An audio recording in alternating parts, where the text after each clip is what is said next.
So in this video, I'm going to go over the top space stock I've been watching 2026 and what we're looking for in the near term for this company. It's called Redwire. So Redwire is one of the companies that most people don't even know about. They're looking at Rocket Lab, they're thinking of SpaceX, maybe they're thinking of Lockheed Martin or some of the other bigger companies like Leidos that work with NASA.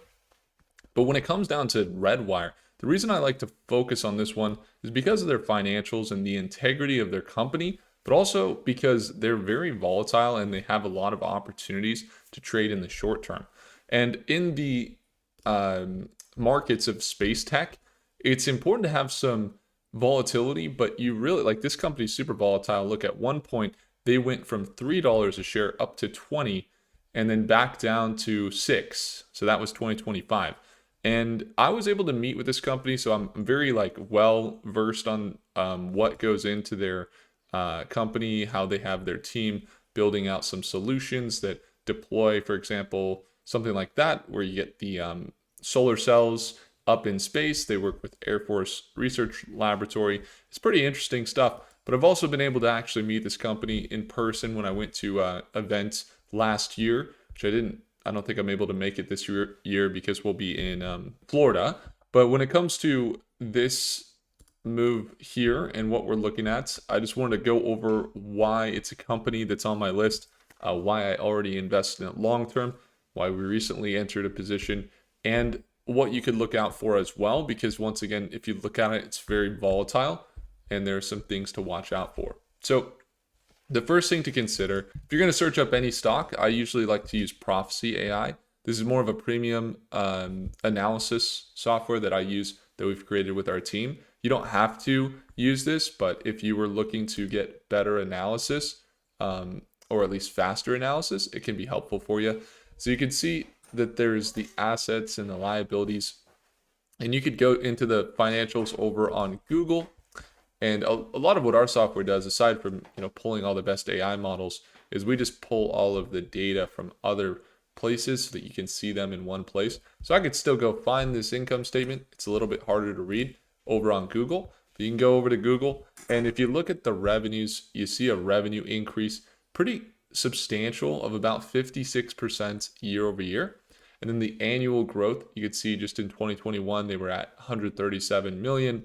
2025 they're doing about 335 million, so pretty large increase for them right now. So as their income statements continue to ramp up, their negative net income isn't that concerning. It's pretty common over in the space tech world. But while we're looking at the revenue and you see that increase, you do have to look at that negative net income, say, okay, they are spending a lot of money. Can they afford to spend that much money? And then you can look at the balance sheet. And so I'm going to actually run over to the other platform, Prophecy, because it's easier to look at this equity. So quarterly, you can see they're up to 1.45 billion in assets with their liabilities at 413 million. So that means they have over $1 billion in equity. Annually, they've really grown in their assets from just 53 million in equity in 2023 to now, once again, over $1 billion in equity. So they're really starting to ramp up in their balance sheet. And that just means if they have $1 billion in equity, let's say, their income statements, while they're ramping up, you can see that increase in revenue, the blue just really getting bigger. If they do have a negative net income, like we saw in this last quarter, for example, that negative 42 million, it's like, okay, negative 42 million or negative 100 million, they could afford to do that like, 10 to 20 times if they have a balance sheet with $1 billion in equity before they even have any concerns about their assets being in the same level or below their liabilities. And so they don't even have any worries about that. So most space companies, I would say, are in that mode of ramping up revenue and their income's negative. But there's a lot of stocks that people are getting roped into, especially in the space tech market, that don't have any revenue and are negative net income, and their balance sheet, they might even have more liabilities than assets. So like those are the types of moves that you could potentially have your company going bankrupt. So I would just not really pay attention to some of those. Just looking at that balance sheet will help you a lot. Now the other side of Redwire is the analysis and what we're seeing here in the short term. So let's take a look at some of the projections and what we're looking at here. So into the next week, according to Claude, this is the AI model that we have selected, it's showing about $9.50 as the nearest support level. And then the next week is looking bullish, according to Claude at least, up to about 4.2%, near that $10 price point into the next week. So kind of anticipating some growth into the next week. And it's pretty well bullish sentiment into the next week. A little bit of volatility here and there, but for the most part, fairly bullish. A lot of companies are not in the same position as Redwire because if you were to look at the news, we can go down here. Number one, you do have the insider buying and selling here. You got more buys than sells on the institutional side. And then if you were to look at the CEO or the insiders here, it looks like they have a more bearish insider sentiment, so more insider selling, which is fine, but just something to consider. But some of the news, like they just signed a $151 billion deal that they're now a part of. So that's going to be a big deal for them. It's a $4 million deal in NASA funding here for microgravity. That's really cool. I always love to see them doing that. You can see Redwire here, their team. They also have again, $151 billion deal that they recently signed in January. And so they're one of the contractors there. And then again, this deal that we saw them sign, when I was actually at the signing of this event, I got to meet these folks here, was about $2.6 billion. And they were one of the companies in a 14 prime contractor agreement for defense and with NASA here. It's a space contract. They were one of 14 and it's $2.6 billion deal. So if you look at some of the deals, we're talking 2 billion, up to 3 billion and then 151 billion. And then their current market cap right now is at 1.8 billion, but they're actually already over $1 billion in equity. And they also have that increasing quarterly revenue as they're up to the last quarter over 100 million in the last quarter.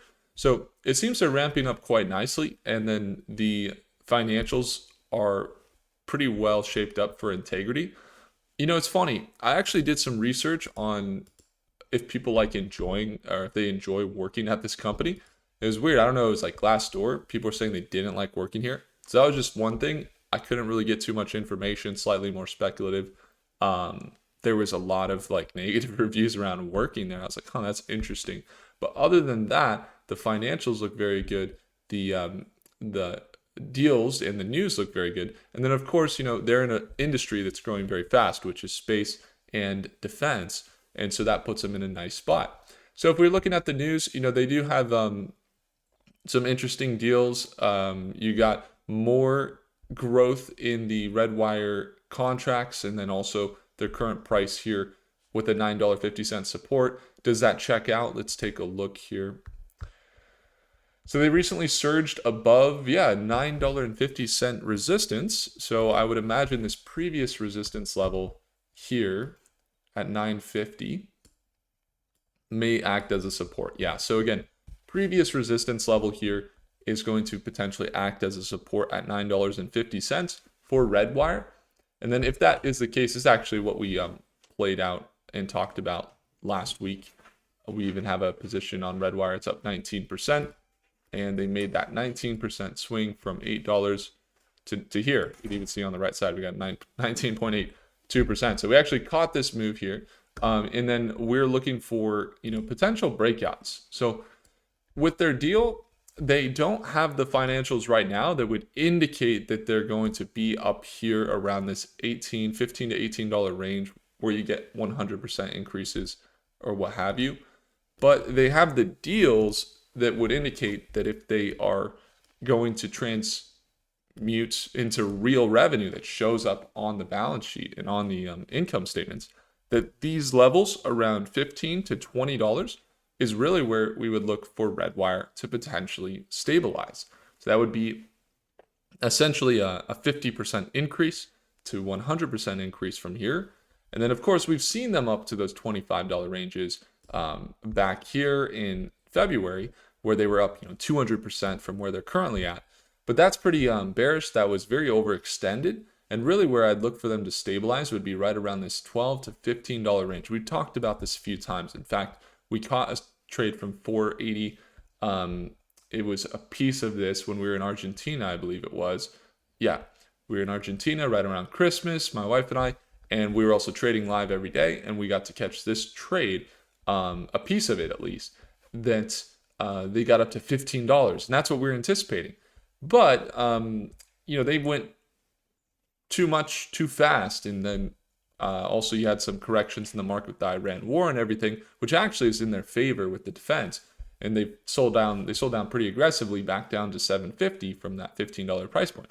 And then now they're around that $10 range. And again, like I was expecting them to stabilize around this $12 to $15 range. That's kind of what we're looking at here for Redwire in the near term. So watching that $9.50 support, as we mentioned, is key. If it does break below there, there's secondary support around $9 a share.